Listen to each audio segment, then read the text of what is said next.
What is up, WaterStone kids? My name is Ryan Manor, and I am so happy to be with you today and to share the gospel with you. And so we're going to jump straight into today's lesson, and we're going to be talking about King Solomon. And so did you guys know that Solomon actually wrote quite a few books of the Bible? He wrote a few of the Psalms. He also wrote all of Proverbs and Ecclesiastes and Song of Songs.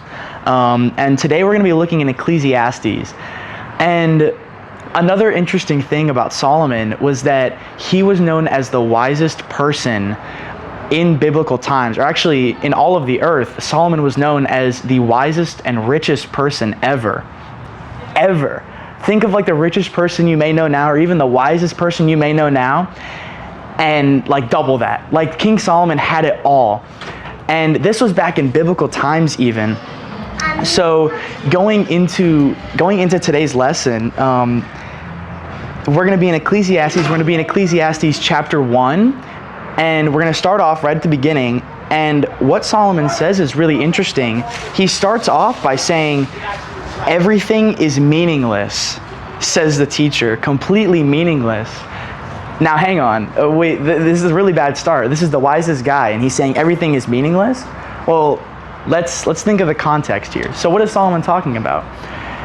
In these verses where we start out, King Solomon is talking about what our lives would look like if we did not have Christ, or if we did not follow Christ, if we did not follow the Lord with all of our heart and fear Him. And so that's what Solomon is talking about here. So going back to the verses, other translations say that Solomon says it's absolutely worthless. Everything is absolutely worthless. And even so, it's like, man, this is not a great start, Solomon, but you got to stay with him here. So he says everything is worthless, or everything is meaningless. What do people get for all of their hard work under the sun? Generations come and generations go, but the earth never changes. The sun rises and the sun sets, then hurries around to rise again. The wind blows south and then turns north. Around and around it goes, blowing in circles. Rivers run into the sea, but the sea is never full. Then the water returns again to the rivers and flows out again to the sea. Everything is wearisome beyond description. No matter how much we see, we are never satisfied. No matter how much we hear, we are not content. History merely repeats itself. It has all been done before. And then I want to stop you guys here. I want to make sure you guys are still with me. So this is something that you might hear a lot growing up, and even in your life, you might hear this a lot. Things a lot of people say is, nothing under the sun is truly new. Solomon says this in Ecclesiastes chapter 9. Nothing under the sun is truly new. And then in verse 10, sometimes people say, here is something new, but actually it is old. Nothing is ever truly new. We don't remember what happened in the past, and in future generations, no one will remember what we are doing now. Wow.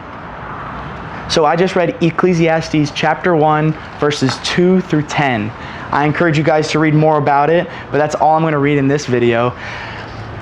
But what does all of that mean? Like, I just read all of this. What in the world does all of this mean? So he talked about the wind. He talked about the sea. He talked about us. He talked about history. What does this all tie into? So Solomon was the wisest man. So we know he's talking about something here. So when we take a look further, when he was talking about the sea, and well, he was talking about all those things. So the sea, he was talking about how the rivers flow into the sea, but the sea is never full. And then eventually the water comes back into the rivers and keeps flowing. What he's saying is that it's always a cycle. It's always the same things. And then that phrase that I told you guys to remember that phrase, there is nothing new under the sun. Some translations say it differently, but you'll hear it a lot. There is nothing new under the sun. And as you guys may grow up, and you probably should pay attention to history class a little bit more, you'll realize that, wow, that was a lot like this, and this was a lot like that.